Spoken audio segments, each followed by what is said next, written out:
सगळ्यांना, कसे आहात? तर तुमचे स्वागत आहे संध्याज लाईफ ऑल इन वन या चॅनलवरती.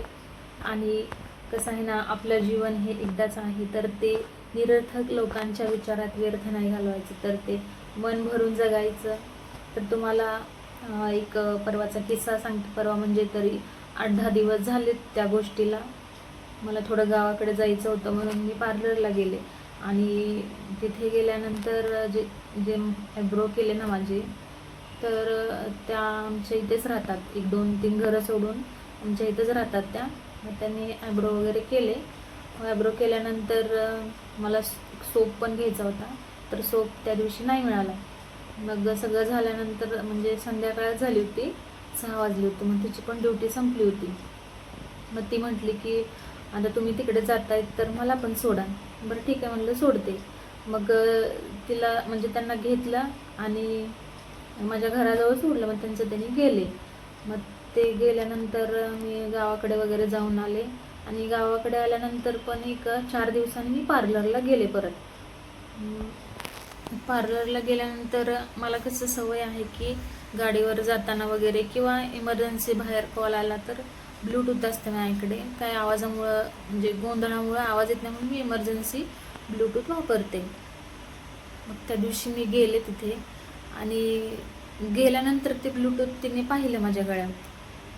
मग ती म्हटली की अहो नाही, माझं ब्लूटूथच हरवलं आहे, खूप ब्रँडेड होतं आणि त्या दिवशी तुम्ही मला गाडीवर सोडलात आणि त्या दिवशी हरवलं आहे, कसं करायचं, माझे मिस्टर मला ओरडतात, असं तसं वगैरे भरपूर बोलली ती. मग मी त्यांना म्हटलं की ज्या दिवशी हरवलं त्या दिवशी तुम्ही मला बोलायचं ना. नाही, कसं आहे, तुमच्या गाडीला वगैरे पडलं तर ते त्याच्यामध्ये काय म्हणतात त्याला, लोहचुंबक काहीतरी असते, असं काहीतरी म्हटली, ते चिटकतं गाडीला. म्हटलं हां, जरी पडलं असेल तर ते गाडीला असेल कुठं, तर मग मी इथं गाडी लावल्यावर कोणीतरी घेतला असेल. आता माझा स्वभाव कसा साधा भोळा, समोरच्याची मेंटॅलिटी काय चालते एवढं विचार करायला माझी तेवढी मेंटॅलिटी हुशार पाहिजे ना. ठीक आहे म्हटलं, मी काय तेवढा विचार केला नाही की हिच्या मनात काय चाललंय. तिचं सरळ सरळ बोलण्याचा रोख माझ्याकडे होता की माझं ब्लूटूथ तुम्ही घेतलं. मी काय बोलले नाही. ठीक आहे म्हटलं.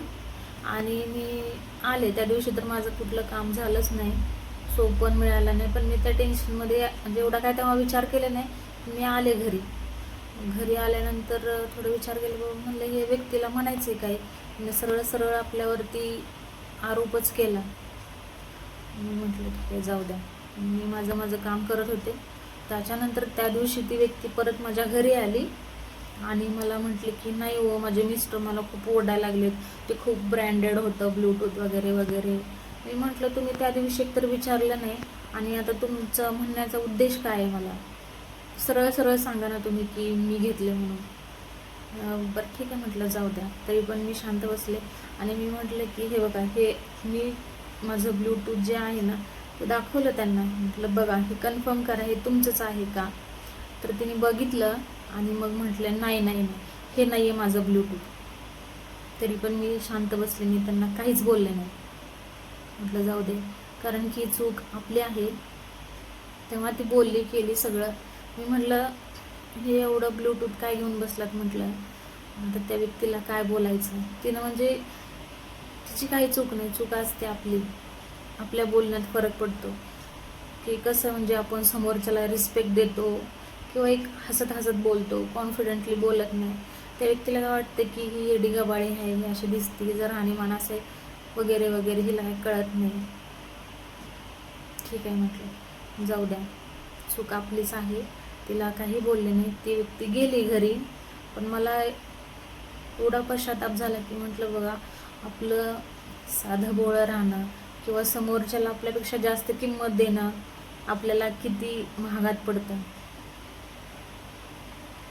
कशा असतात लोक बघा, आपल्या फक्त राहणीमानावर जाऊन आपल्याला बेकिंमत करतात. त्याच्यामुळं ना सांगायचं एकच की हे लोक ना चांगले नसतात. समोरच्याला ना म्हणजे आता जास्त मी काय तुम्हाला सांगत नाही, हे फक्त एक उदाहरण होतं की लोक आपल्याला किती बेकिंमत करतात आणि किती वेळात काढून निघून जातात.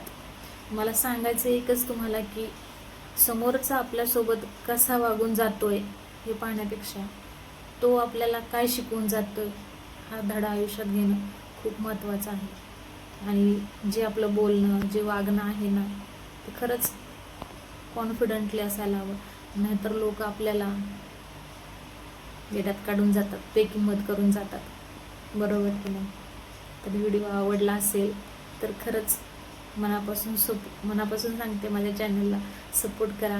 अजून म्हणजे एवढं काही व्हिडिओ व्यवस्थित करता येत नाही, पण जे अनुभव आहे ते तुमच्याशी शेअर करते. जर तुम्हाला आवडत असतील असेच व्हिडिओ बघायला तर प्लीज कमेंट करा आणि व्हिडिओला लाईक करा. धन्यवाद.